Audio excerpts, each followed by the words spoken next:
Yo! Kamusta mga kaanasaga? Ito na ang Dandadan Season 2 episodes, isa ta-anim na full recap. Kung gusto nyong pumili ng specific episode, i-click nyo lang ang timestamp sa description o sa timeline. Mas intense, mas baliw, at mas exciting ang bawat laban, kaya huwag palampasin. Sa simula, hinahabol ni Momo Ace ng isang grupo ng mga lalaki. Nagtakbo siya para makatakas. Pero bago siya tuluyang makalayo, may isa sa mga lalaki ang hamatak sa kanya, may nakasusuklam ng ngiti. Nang biglang bumagsak ang bahay sa likuran nila, pinakawalan siya ng lalaki at tumakbo palayo. Pagkabilib, bigla namang dumating si Grandma Turbo. Nilinaw niya na natuwa siyang makita ang lumang hot spring na nabuwal. Nawala nang mula si Momo kaya nagtaka siya at tinanong si Grandma Turbo kung anong ginagawa niya roon. Ipinaliwanag ni Grandma Turbo na narinig niyang pinag-uusapan ni Seiko ang lugar na pupuntahan ni Momo. Kaya sumama ito nang itago sa backpack ni Momo para makapunta rin sa hot spring. Dagok sa iba, lumabas mula sa buhangin ang ilang kapatid at nagreklamo tungkol sa nangyari. Tapos, dumating ang kinatawan ng Commercial Association. Hinanap nila si Leo at sinisi siya sa pagbagsak. Nilihis nila ang pansin sa mga kapatid na lang daw ang may sala. Pasasalamat at tapat na pananalita. Nagpasalamat si Momo kay Grandma Turbo sa pagligtas sa kanya. Ngunit inaming hindi ito hatang tulong, hindi tunay ang dahilan. Nag-usap sina Momo at Grandma Turbo. Tinanong ni Momo kung ano-ano ang itsura nina Gigi at Okaren. Sagot ni Grandma Turbo, marami na raw dagwang tao ang nakapasok sa kanilang bahay. Sa bahay nina Gigi at Okaren. Tumingin sina Gigi at Okaren sa pader na may butas at naguluhan.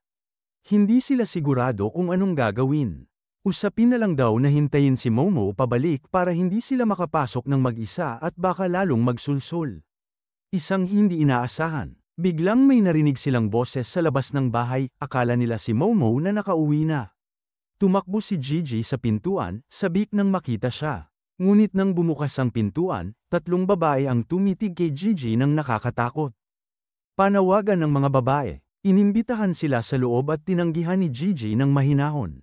Pero may boses na sinabi na dahil sa kanila ay nakatira pa si JYN. Kaya kailangan daw siyang magsaing ng pasasalamat. Pagtatanong ni Okaren, tahimik na tumawag si Okaren kay JYN at nagtanong kung ano ang nangyari. Ipinaliwanag ni JYN na magkaibigan sila at pinaupa lang niya roon ang bahay habang nasa ospital ang kanyang mga magulang.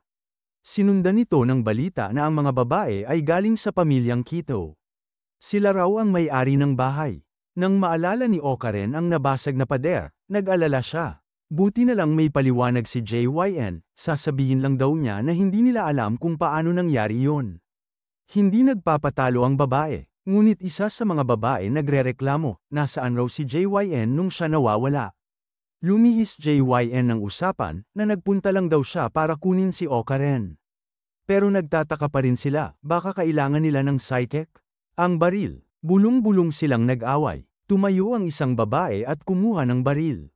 Sabi niya may hunting license kaya karaniwan magkamali sa bundok. Napagtanto nilang nanganganib na sila. Si JYN naman ay nagpaliwanag na kahit may lisensya siya, hindi pa rin tama ang manutok ng baril sa tao, maaari itong maging kaso sa batas. Pagdating ng pulis, habang nagpapatuloy ang puwersahang tensyon, pumasok ang pulis sa bahay, tumambad sa kanya ang eksenang may baril sa ulo ni JYN. Ngunit nagtiis siyang huwag pansinin ang ginawa ng pamilya Kito. Pressured sila. Dumating pa ang ibang miyembro ng pamilya Kito.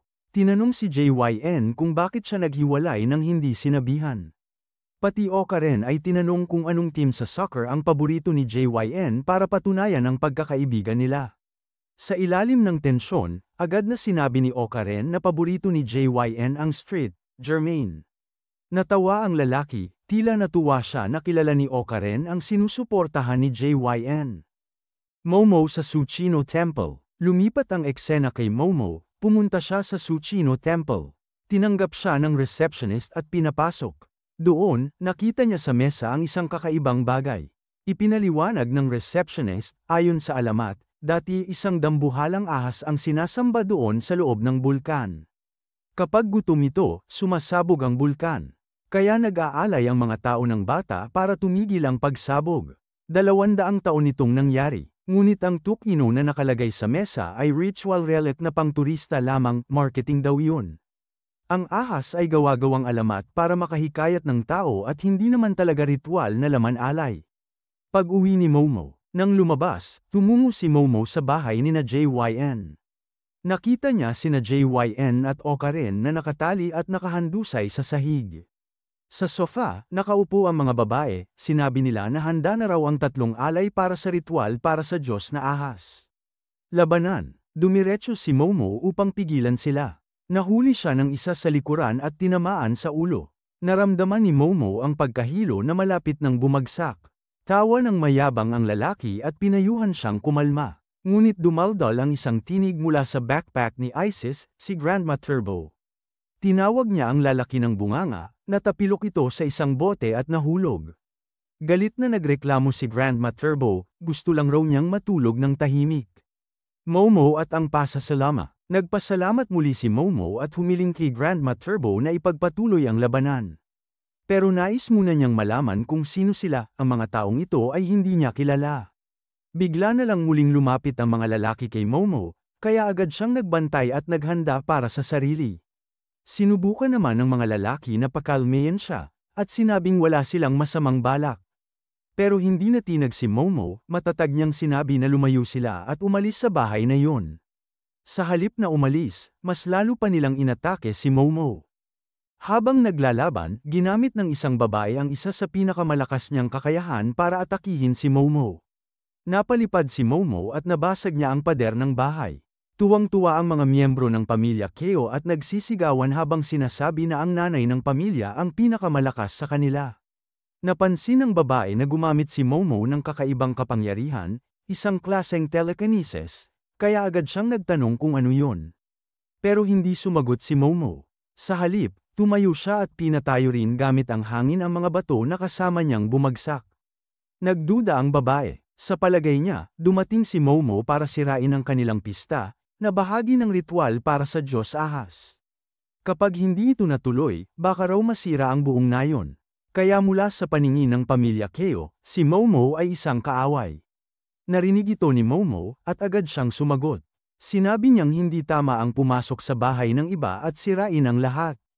Pinapaalis niya muli ang mga ito. Ngunit ipinaalala ng babae na kailangan daw nilang panatilihing ligtas ang nayon kung gusto nilang patuloy na mag-enjoy sa hot spring. At para magawa yon, dapat raw nilang busugin ang Diyos ahas gamit ang mga handog. Para sa pamilya Keo, sila ang dahilan kung bakit nanatiling ligtas ang nayon.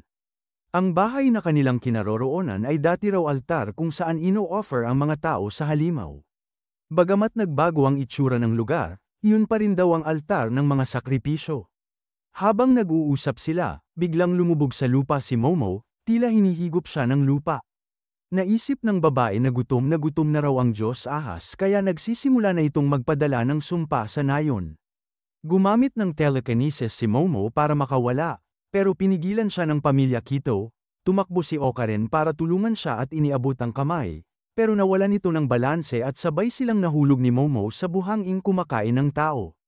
Nang lumingon si Momo pataas, nakita niyang sarado na ang butas sa kisame. Natrap na sila roon, at hindi nila alam kung paano makakaalis. Samantala, nawalan ng balanse si JYN at nahulog din sa kailaliman. Bigla namang lumitaw ang tinatawag na Diyos ahas. Masayang tinanggap ito ng pamilya Kito. Inalok ng babae bilang alay sina JYN, Momo, at Okaren. Nagulat si Momo nang makita na totoo nga ang Diyos ahas, akala niya noon ay kwento lang ito. Doon, ipinaliwanag ni Grandma Turbo na ang nilalang na yun ay hindi tunay na Diyos, kundi isang kurugari. Nang marinig ito, naalala ni Okaren ang mga nababasa niya sa mga supernatural magazines. Ang kurugari ay tinatawag ring Mongolian deathworm. Isang higanteng uod na kumakain ng tao. Habang nagpapatuloy ang ritual, patuloy namang hinihikayat ng babae ang ahas na kainin ang tatlong alay. Pero sinubukan ni Momo na paalalahanan siya, ang sinasamba nila ay hindi tunay na Diyos, kundi isang halimaw na uod na nilalamon ang mga tao. At bigla nga, sinimulang kainin ng higanteng uod ang lahat ng lumalapit sa kanya. Dito na sinamantala ni na Momo at ng iba pa ang pagkakataon para tumakas. Pero bigla, napansin ni JYN na nakahandusay sa lupa sina Okaren at Momo. May hawak sa kanilang mga ulo, at mukhang may kakaibang nangyayari. Lumapit siya para tulungan sila, sabay tanong kung anong nangyari. Ngunit bigla na lang nagbago ang anyo ni Okaren, naging kakaiba ito at nagsimulang habulin si JYN. Matapos mawalan ng kontrol, sinimulang atakihin ni Okaren si JYN, na natamba sa sahig at walang kalaban-laban. Pero makalipas lang ng kaunti, bumangon si JYN at itinulak si Okaren sa pader, umaasang magbalik ito sa normal. Sa halip, lalo pang lumala si Okaren at nagtangkang saktan ang sarili gamit ang cutter. Mabilis siyang napigilan ni JYN at sinabihan itong tumigil. Bigla namang banta ang isang ahas. Naghagis si JYN ng tasa, at nang marinig ito ng ahas, dito ito sumugod. Napagtanto ni JYN na sa mga tunog pala nakadepende ang kilos ng ahas. Hindi nito naririnig ang boses nila, kundi mga bagay na gumagawa ng tunog sa paligid, katulad ng pagkabasag ng tasa. Habang nangyayari ito, patuloy na sinusubukang saktan ni Okaren ang sarili gamit ang stylus, pero mabilis siyang pinigilan ni Gino. Sa unang pagkakataon, nagsalita si Okaren sa ganoong estado at sinabi kay JYN na pabayaan na lang siya mamatay. Biglang nagwala rin si Momo at sinubukang saktan ng sarili gamit ang basag na salamin. Tinangka ni JYN na pigilan siya pero hinawakan siya ni Okaren ng mahigpit. Nakapagdulot ng sugat si Momo gamit ang salamin, pero imbes na sa sarili niya ito tumama, nasaksak niya si Lola Turbo. Nalito si Lola pero hindi niya naramdaman ang sakit. Pinuri ni JYN si Lola Turbo sa mabilis nitong pagkilos at tinanong kung ayos lang siya. Sumagot si Lola na hindi pa rin niya maintindihan ang nangyayari, pero pinayuhan si JYN na atali na ang kanyang mga kaibigan gamit ang ribbon sa paligid. Sumunod si JYN, humingi ng paumanhin habang itinatali si Okaren.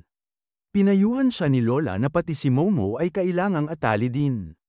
Pagkatapos atali silang dalawa, tinanong ni JYN kung ano ba talaga ang nangyayari. Ipinaliwanag ni Lola Turbo na sina Okaren at Momo ay naapektuhan ng isang divine worm na may kapangyarihang manghimasok sa isip at pasamain ang mga tao sa bahay. Nang marinig ito, naalala ni JYN kung paanong namatay ang kanyang mga magulang, nagpakamatay rin.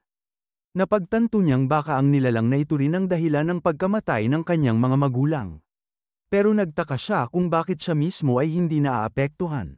Saglit siyang natahimik, at sinabi ni Lola Turbo na dapat ay alam na niya ang sagot. Biglang ginamit ni Momo ang kanyang telekinetic na kapangyarihan at pinapalipad ang mga basag na salamin sa paligid. Isang piraso nito ang itinutok niya sa kanyang leeg. Ngunit agad itong nasagip ni JYN, iniharap niya ang sarili para tanggapin ang tama ng salamin at niligtas ang lahat. Lumabas sila ng bahay, buhat-buhat niya ang kanyang mga kaibigan. Habang tumatakbo sa labas, nadapa si JYN sa hagdan at gamulong pababa. Pag-angat niya ng tingin, nakita niyang sina Okaren at Momo ay nasa bubong na at tila magpapakamatay. Agad siyang tumakbo para iligtas sila at nakiusap na bumalik sila sa kanilang katinuan. Habang sinusubukan silang gisingin, biglang lumitaw ang divine worm, at tinitigan siya ng malakas na presensya. Sa gitna ng kaguluhan, biglang bumalik sa normal sina Okaren at Momo nang hindi nila alam kung paano. Nakiusap si Momo na kalagan sila. Habang ginagawa ito, napansin ni Dot, isang kasama nila, na may lalaking nakatayo sa harapan nila. Pinaghinalaan niyang ito ang nagbalik sa normal sa dalawa. Pagharap ng lalaki, kahit hindi gumagalaw ang katawan nito, ay tumingin ito sa kanila, nagmistulang bangungot. Agad sumigaw si Lola Turbo at sinabing huwag titigan ang nilalang dahil isa itong masamang mata, isang nilalang na pinapasama ang isipan ng sinumang tumingin dito.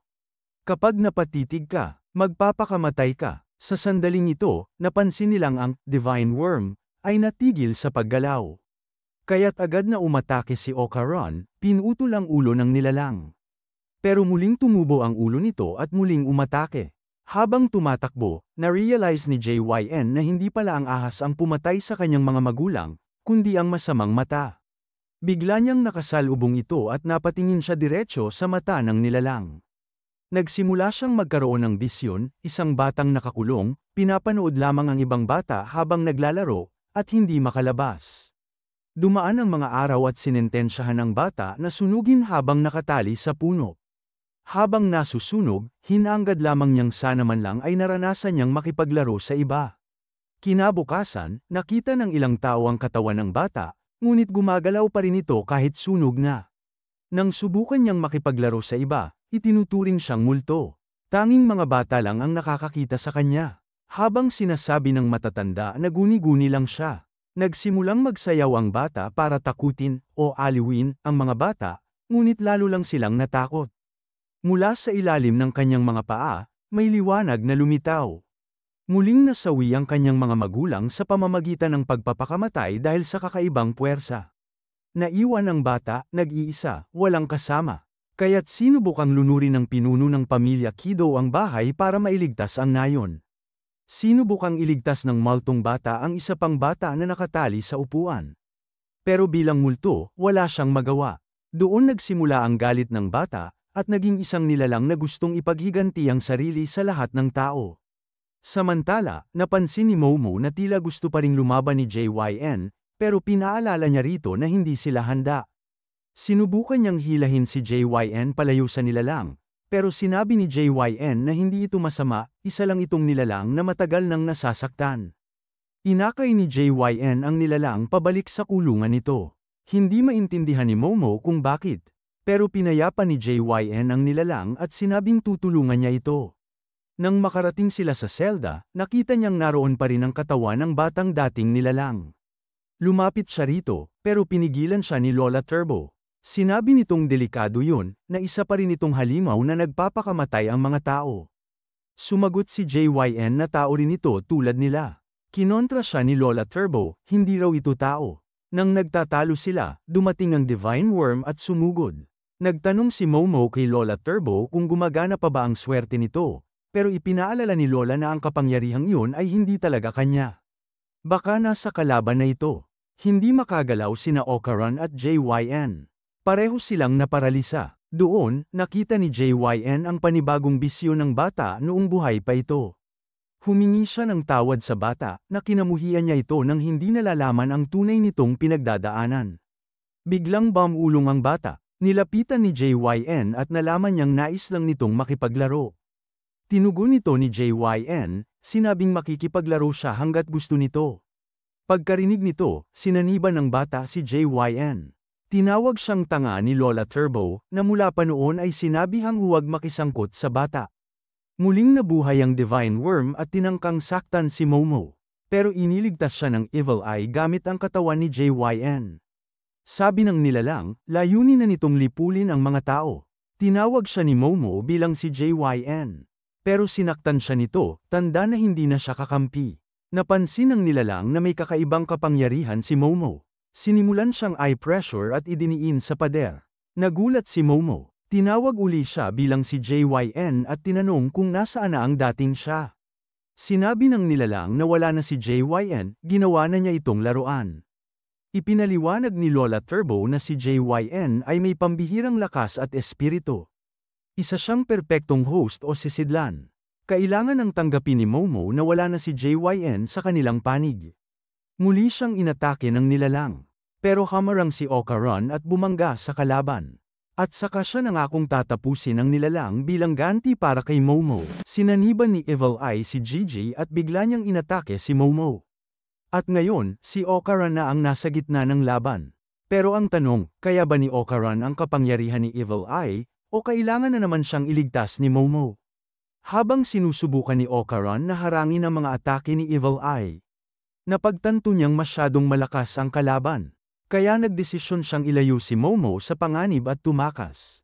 Pero sinundan sila ni Evil Eye gamit ang kanyang bola, kaya't pinilit ni Okaran na iwasan ang mga atake habang tinutulungan din siya ni Momo. Sa kabila ng lahat, hindi pa rin nila mapantayan ang lakas ni Evil Eye, kaya wala silang ibang magawa kundi tumakas. Pag-akyat nila, napansin nilang may ginagawa ang Death Worm. Nagtanong si Momo tungkol dito, at ipinaliwanag na ginagamit ng Death Worm ang kuryente at lason para pahinain ang kanyang kalaban bago ito patayin. Kaya kailangan nilang makaalis agad, dahil baka mapahamak sila. Pero paano sila makakaalis kung nasa ilalim sila at ang labasan ay nasa itaas? Naisip nilang baka may kahinaan ang Death Worm. Naalala ni Momo ang nabasa niya sa magazine, katulad daw ito ng bakterya na hindi kayang tiisin ang liwanag ng araw. Kaya ang plano nila, ilabas ito sa ilalim ng araw. Pero paano nila gagawin yun? At hindi rin nila pwedeng iwan si Gigi. Sinabi ni Ocaron kay Momo na kaya niyang tulungan itong makatakas. Pero si Momo ay ayaw siyang iwan. Wala na silang oras para magdiskusyon, kaya sinabi ni Ocaron na kapag nakaakyat na si Momo, siguradong makakahanap siya ng paraan para mahayla sila paakyat.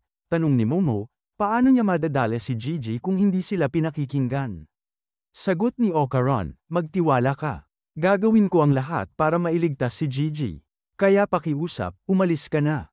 Pumayag si Momo, kaya nag-transform si Ocaron at pinaupo siya sa isang sofa, tapos tinadyakan pataas palabas ng butas. Natakot si Momo at ayaw sana, pero hindi siya pinakinggan ni Ocaron. Sa ere, ginamit ni Momo ang kanyang psychic power para itulak ang sarili pataas, pero hindi siya umabot. Bumagsak siya pabalik pero bago tuluyang bumagsak, nahawakan niya ang gilid ng butas at nakalabas din.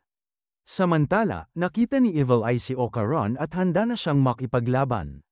Si Momo naman ay naghahanap ng lubid para mailigtas sila mula sa butas. Pero wala siyang mahanap kaya ginamit niya ang kurtina para makagawa ng pansamantalang lubid. Nang ihulog niya ito, napagtanto niyang hindi ito kakayanin, kaya nag-isip siya ng ibang paraan para labanan ang Deathworm. Naalala niya ang usapan nila ni Gigi noon, kaya sinindihan niya ang buong bahay at sumigaw para tawagin ang fire truck. Habang si Evil Eye at Ocaron ay tila naglalaro ng football, isang one-sided match kung saan si Ocaron ay puro iwas lang. Nang magsawa si Evil Eye, ginamit na niya ang kamay sa labanan at bagbog sarado si Ocaron gamit ang suntok at bola. Pero kahit hirap, pilit pa ring inililigtas ni Ocaron ang sarili. Nang akusahan siya ni Evil Eye na nakakainis dahil sa kaiwas, sinabi ni Ocaron na gusto niyang seryosohin ang laban at gamitin ang buong lakas ng katawan niya. Habang tumatagal, nagsimulang damyugo ang ilong ni Gigi dahil sa lason ni Deathworm. Kaya't pinasok ni Evil Eye si Ocaron sa isang mahiwagang espasyo gamit ang bola niya, kung saan naririnig ni Ocaron ang sigaw ng mga taong pinatay ng Quito family bilang alay. Sinubukan niyang makalabas pero hindi niya magawa.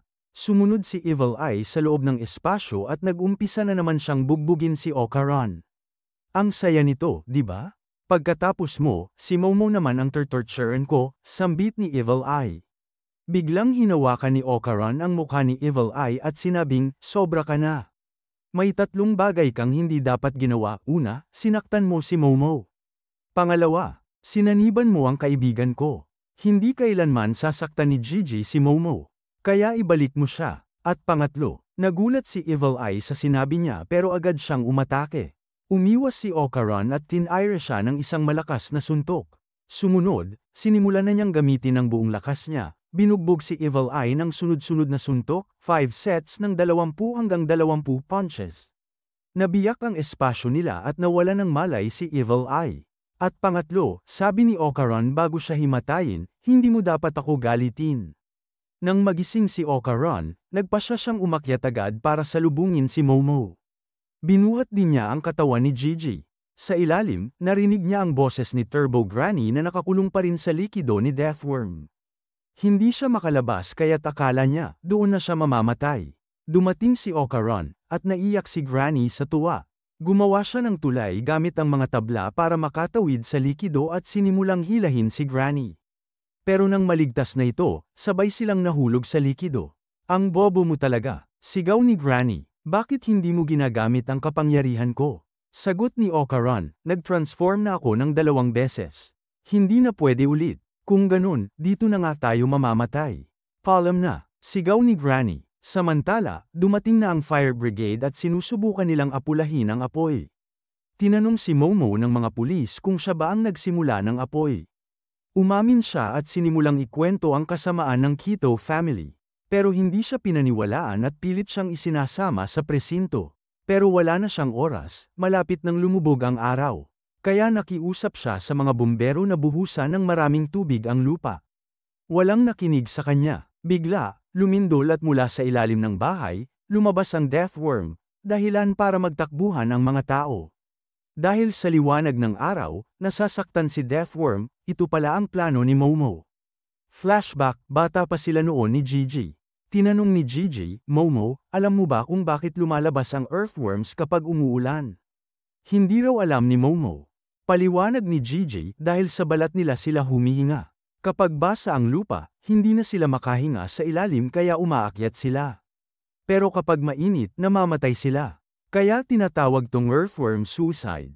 At ngayon, nabasa ng tubig ng fire brigade ang lungga ni Deathworm kaya't napilitan siyang lumabas. Tinangka niyang magtago sa anino ng mga nasirang bahagi ng bahay. Kaya't kinuha ni Momo ang fire truck at giniba ang bahay para tuluyang mabilad si Deathworm sa araw. Nasunog ito, bumagsak, at inakala nilang patay na. Nilapitan siya ni Momo para tiyaking patay na nga. Pero gumalaw ito, kaya natakot siya. Bigla itong nagsuka at lumabas mula sa tiyan niya ang buong Quito family. Buhay pa pala sila. Galit na galit ang leader ng pamilya. Paanong nagawa mo to? Nilabag mo ang kalooban ng Serpent God. Sagot ni Momo, talaga bang kinakampihan mo pa rin siya? Kinain ka na nga niya. Pasensya na, wala akong oras sa'yo. Kailangan ko pang iligtas sina Okaran. Biglang lumindol ulit. Sabi ng leader, anumang mangyari, ikaw ang may kasalanan nito. Naguguluhan si Momo, at sa puntong yon, sumabog ang bulkan. Sa wakas, napakalma na ni Okaran si Gigi, at si Momo naman ay natalo na ang Deathworm. Pero may mas malaking problema silang kinakaharap ngayon, sumabog na ang bulkan sa lungsod. Ang tanong, kaya ba nilang pigilan ito, o tuluyan ang maglalaho ang buong syudad sa apoy? Ipinagbigay alam na sa lahat ang pagputok ng bulkan at pinayuhan silang lumikas. Ang pinuno ng pamilya Quito ay nagsabing, sinabi ko na sa inyo, ang Serpent God lang ang pumipigil sa bulkan dahil sa ating mga alay. Pero pinatay niyo siya at sinira ang lahat. Ayon sa matandang kwento, kapag ang dragon ay lumipad paakyat sa langit, isang bahaghari ang lalabas at pagkatapos nito ay magwawala ang bundok, wawasakin ang buong nayon, at ngayon, mukhang iyon na nga ang mangyayari. Kaya kailangan niyong akuin ang responsibilidad. Naisip ni Momo, ang weird. Ang Deathworm, hindi naman pwedeng lumitaw sa harap ng araw. Bakit sinasabi sa mga kwento na paakyat ang dragon sa langit? Ang totoo, hindi tungkol sa Serpent God ang kwento. Ang ibig sabihin ng dragon na umaakyat sa langit ay ang fountain, bukal. At ang fountain na nakita natin, senyales pala yun na malapit nang sumabog ang bulkan. Napagtanto niya, alam ng mga tao noon ang tungkol sa bulkan kaya nag-iwan sila ng kwento. Pero mali ang pagkakaintindi ng iba. Kaya binuhat ni Momo ang katawan ng Deathworm at itinapon ito mula sa bundok. Nagalit ang pamilya Quito. Tumakbo si Momo pababa sa bundok dala ang katawan ng Deathworm para dalhin ito sa fountain na nakita niyang pinagliguan. Hinabol siya ng pamilya Quito para pigilan siyang bastyusan, ang Serpent God nila. Hindi niya sila pinansin. Kumuha siya ng parte ng Deathworm at inilagay sa ibabaw ng fountain. Pagkatapos, bumalik siya para kunin ang bunganga ng Deathworm. Kapag kumalat ang lava ng bulkan, mapapatunayan ang kwento ng Quito family.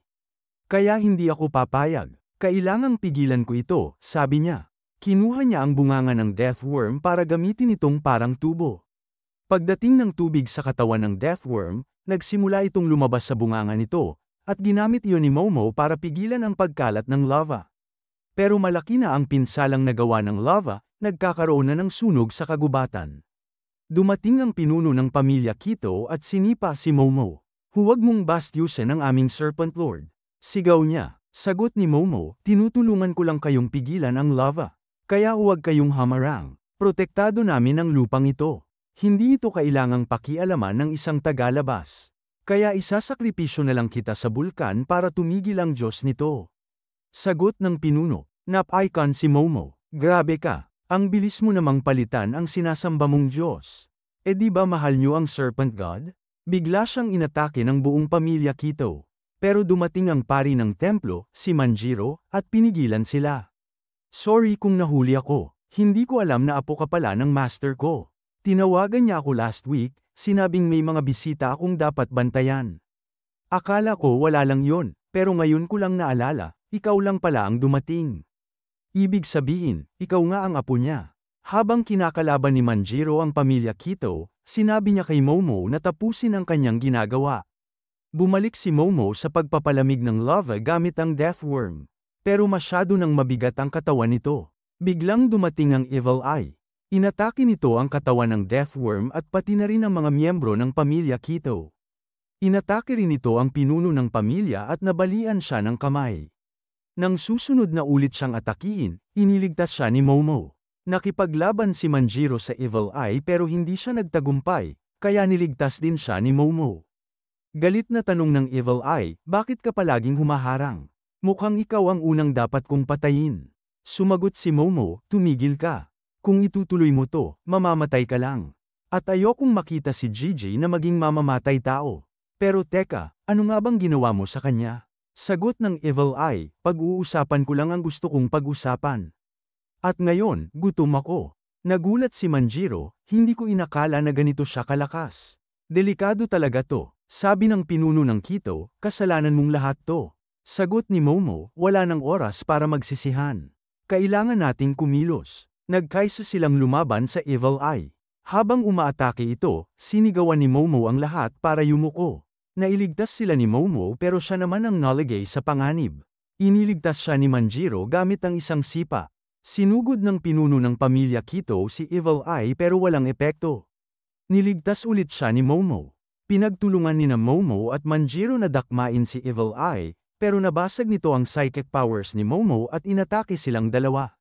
Nang malapit ng tamaan si Momo, biglang sumulpot si Kappa, the alien boxer, at sinuntok si Evil Eye palayo. Hindi maintindihan ni Momo ang nangyayari, lalo na't may liwanag na bumaba mula sa UFO. Dumating si Taro at si Lola, Grandma, mula sa liwanag, at sinimulan ng anak ni Kappa ang kanyang kanta para sa kanilang entrance. Tahimik ang lahat habang pababa ang dalawa. Biglang tumalon si Lola at sinugod si Evil Eye kasama si Kappa. Pero itinapon ni Evil Eye si Kappa gamit ang kanyang bola. Nagpatuloy ang laban ni Lola at Evil Eye, pero walang tama ang tumatama sa isa't isa. Lumalaban sila ng patas. Sinubukan muling sumali ni Kappa, pero muli siyang tinapon. Hinimok ni Lola si Taro na tumakbo papalapit. Sumugod si Taro sa bilis, pero sinuntok siya ni Evil Eye at nagkalasog-lasog. Pero planado pala yun, may espesyal na gamit sa loob ng katawan ni Taro para mahuli si Evil Eye. Nagsimula ng magdasal si Manjiro ng mga oras ayon. Kaya dumay-kit ang katawan ni Taro sa katawan ni Evil Eye at doon siya na-trap. Gamit ang UFO, inangat nila ang katawan ng Deathworm para tuluyang palamigin ang lava. Samantala, sinermo na ni Lola si Manjiro. Sabi ko na sayo, pero pinabayaan mong mangyari lahat to. Sagot ni Manjiro, patawad. Pero kasalanan nyo rin to, kasi hindi nyo rin sinabi kung ano dapat gawin. Sa totoo lang, dapat nga purihin nyo ako. Sa kaunting info na yun, napigilan ko ang lahat ng to. Okay fine, magaling ka. Pero pasalamatan mo rin si Taro, dahil kung hindi dahil sa kanya, hindi natin mahuhuli si Evil Eye. Wala akong narinig tungkol dito. Reklamo ni Taro, anong gagawin ko sa mga internal organs ko ngayon?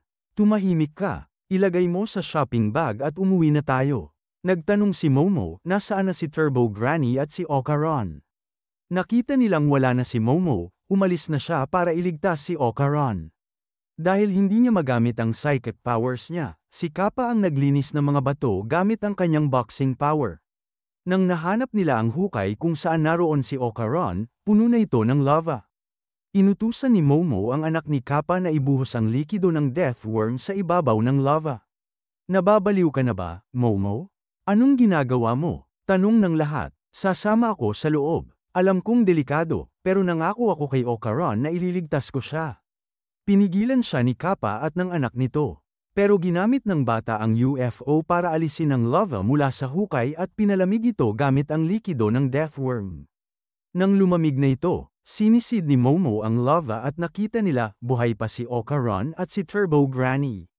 Kung hindi ko sinubukang iligtas si Turbo Granny, siguradong patay na ako. Buti na lang, naprotektahan kami ng likido ng Deathworm, sabi ni Okaran. Nasaan si Gigi? Baka natangay siya ng lava. Relax. Nakalabas siya sa tamang oras. Okay, mabuti naman. Pero sorry, Momo. Ako dapat ang nag-alaga kay Gigi, pero wala akong nagawa. Nadulas si Okaran at nabagsakan si Momo. Humingi siya ng tawad habang yakap siya ni Momo. Dapat ako ang humingi ng tawad. Nangako akong ililigtas kita, pero hindi ko nagawa. Buti na lang, buhay ka pa. Nahuli na rin sa wakas ni Lola ni Momo si Evil Eye. Pero ang tanong ngayon, paano nila mailigtas si Gigi mula sa pagkontrol ni Evil Eye? At kung makalaya man si Evil Eye, baka gumawa na naman siya ng gulo.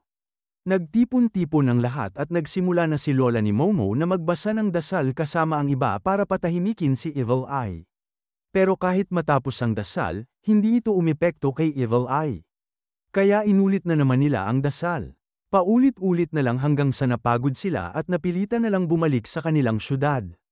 Habang kumakain ang lahat, galit na galit si Ira dahil hindi siya isinama sa nangyari. Kaya nag-away sila ni Momo. Tinanong ni Ira si Kappa kung bakit siya bumalik sa Earth. Sabi ni Kappa, masaya raw siya nung binigyan siya ng baka, pero hindi ito naglabas ng gatas. Kaya napilitan siyang bumalik dahil ang planeta nila ay may hangin na diretso pumapasok sa baga. Kaya hindi makapaglabas ng gatas ang baka. Dahil kailangan ng anak niya ng gatas, nagdesisyon silang manatili sa Earth. Natuwa si Caron nang malaman niya na diretso pala ang oxygen sa baga ni Kappa kaya tinanong niya pa ito. Samantala, nag-uusap si Lola ni Momo at si Manjiro kung sino ang pwedeng tumulong para sa exorcism ni Evil Eye, pero wala pa silang nahahanap. Nalulungkot sila para kay Gigi. Sabi nila, kahit may sigawa ang Hiyashi performance, hindi pa rin sigurado kung tuluyan nilang maaalis si Evil Eye. Malakas din kasi ang spiritual power ni Gigi kaya baka hindi sila magtagumpay at baka may matirang epekto sa kanya kahit anong mangyari. Habang kumakain si Taro, biglang uminit si Gigi at nagsimulang sumigaw. Tinawag niya si Momo pero walang naniwala sa kanya.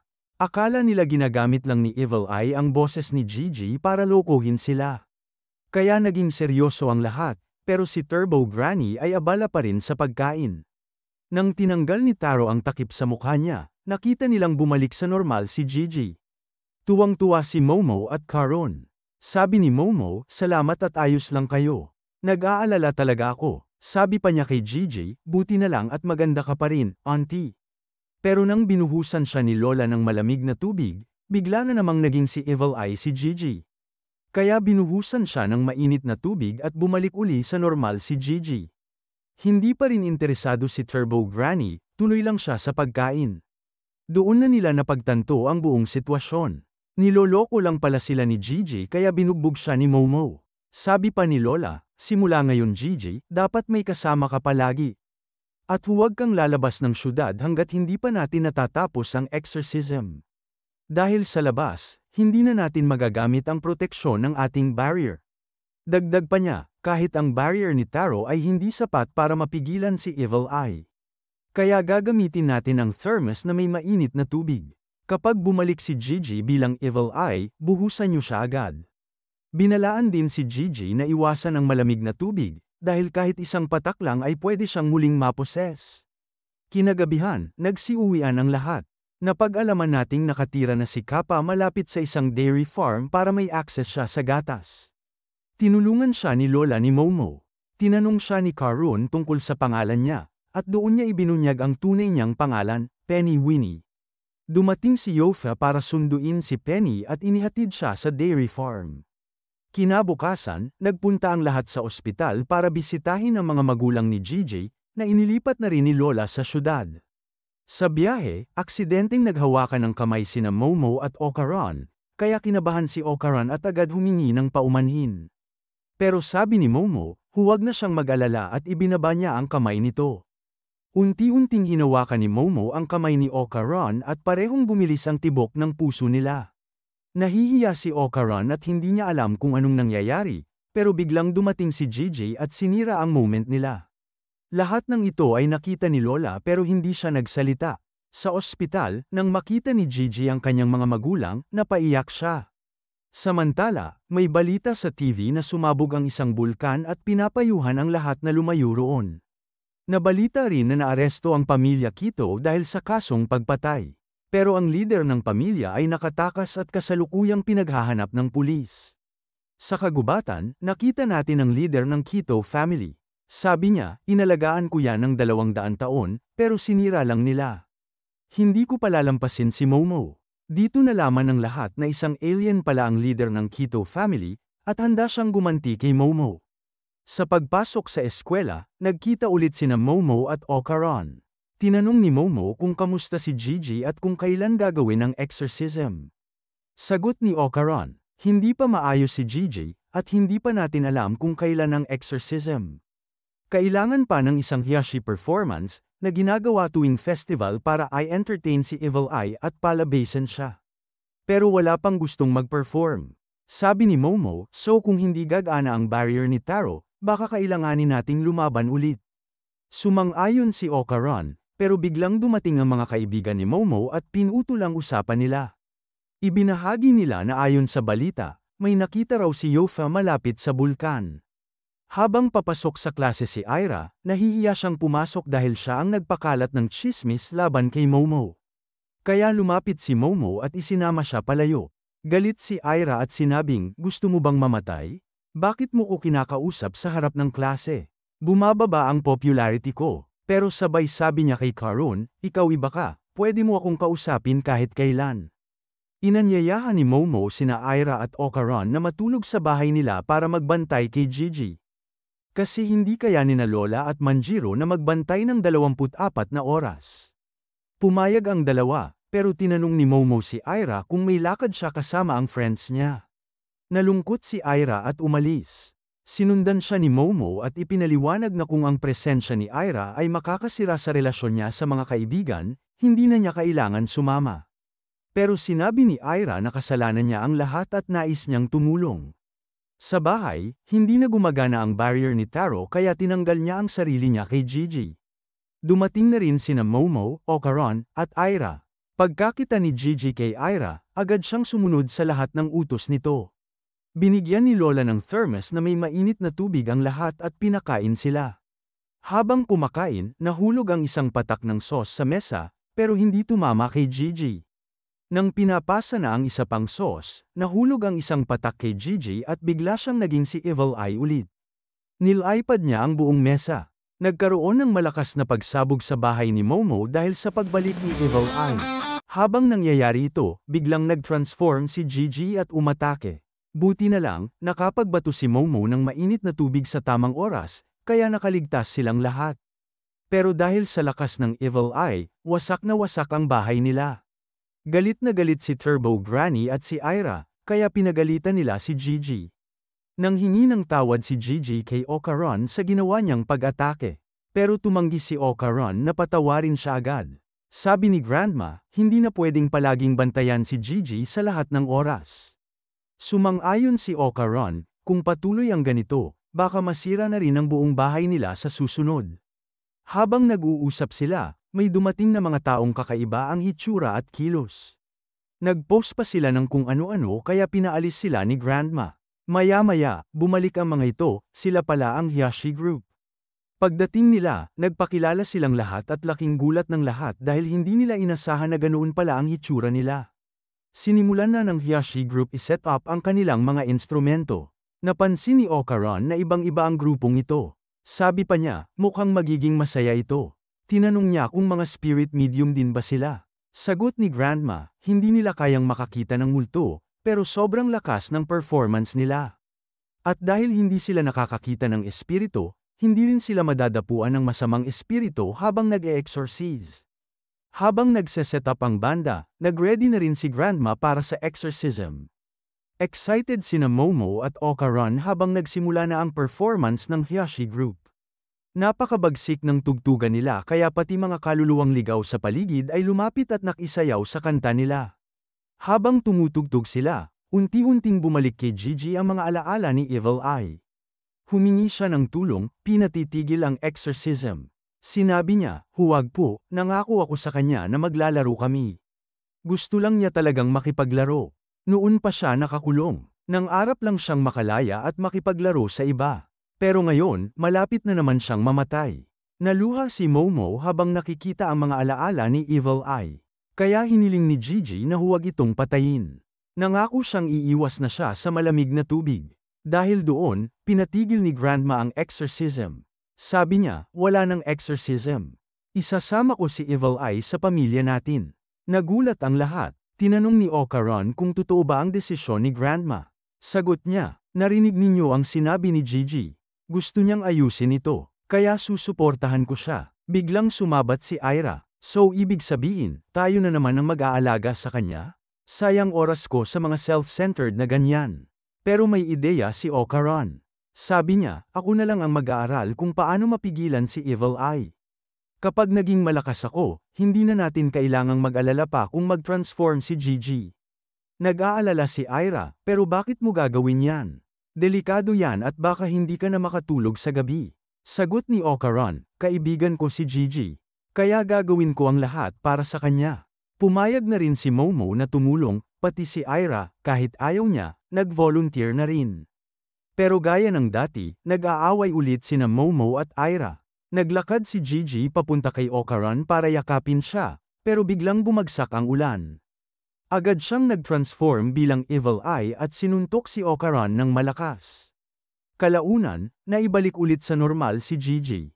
Umalis na rin ang Hiyashi Group pagkatapos ng kanilang performance. Sa sobrang wasak ng bahay nila, kumuha sila ng mga curtain para takpan ito.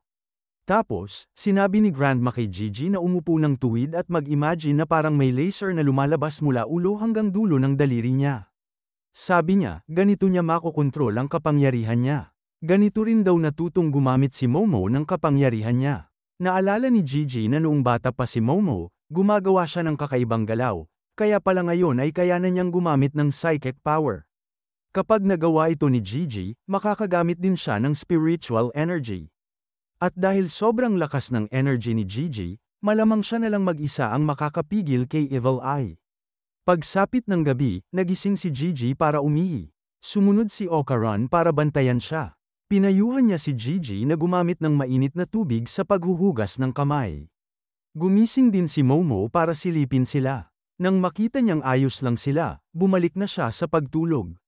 Habang pauwi na sila sa kwarto, napansin nila ni Okaran na may gumalaw sa isang cabinet. Pinagsara ito ni Okaran. Pasensya na talaga, Okaran. Kasalanan ko lahat ito, pero sagot ni Okaran, wala kang dapat ihingi ng tawad. Magkakaibigan tayo, tutulungan natin ang isa't isa. Naalala niya noong may utang siya kay Turbo Granny. Pati ang pamilya ni Momo, ginulo rin niya. Pero tinulungan siya ng mga ito. Kaya gusto niyang suklian sila. Nag-alok siya ng pera para sa tirahan at damit. Pero tinanggihan ito ni Grandma at sinabi, kung gusto mo talaga magbayad, tumulong ka sa taong totoong nangangailangan. Sabi ni Gigi, grabe. Astig talaga si Auntie. Kinabukasan, si Ira ang unang nagising. Dahil wala siyang inaalala, ayos ang tulog niya. Maaga siyang naligo at bumaba para kumain. Sina Okaran, Momo, at Gigi ay tulog pa. Kaya nilagyan niya ng pagkain si Okaran. Nang makita ito ni Momo, humingi rin siya ng pagkain. Pero tinanggihan siya ni Ira. Nag-away na naman ang dalawa. Pagkatapos kumain, nagtungo na silang tatlo sa school. Habang naglalakad, binabanggit ni Ira kay Okaran ang mga negatibong ugali ni Momo. Ganun din si Momo, nagsusumbong kay Okaran tungkol kay Ira.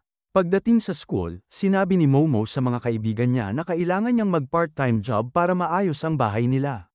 Kaya sinabi ni Moko na may kaklase sila, si Rerina, na naghahanap ng part-time helper. Pumayag agad si Momo na tumulong. Pero may duda si Tamiko. Sabi niya, parang hindi mo kakayanin yan. Momo, madalas ka kasing nakikipagtalo sa boss mo. Sagot ni Momo, kasi ayoko lang ng hindi makatarungan.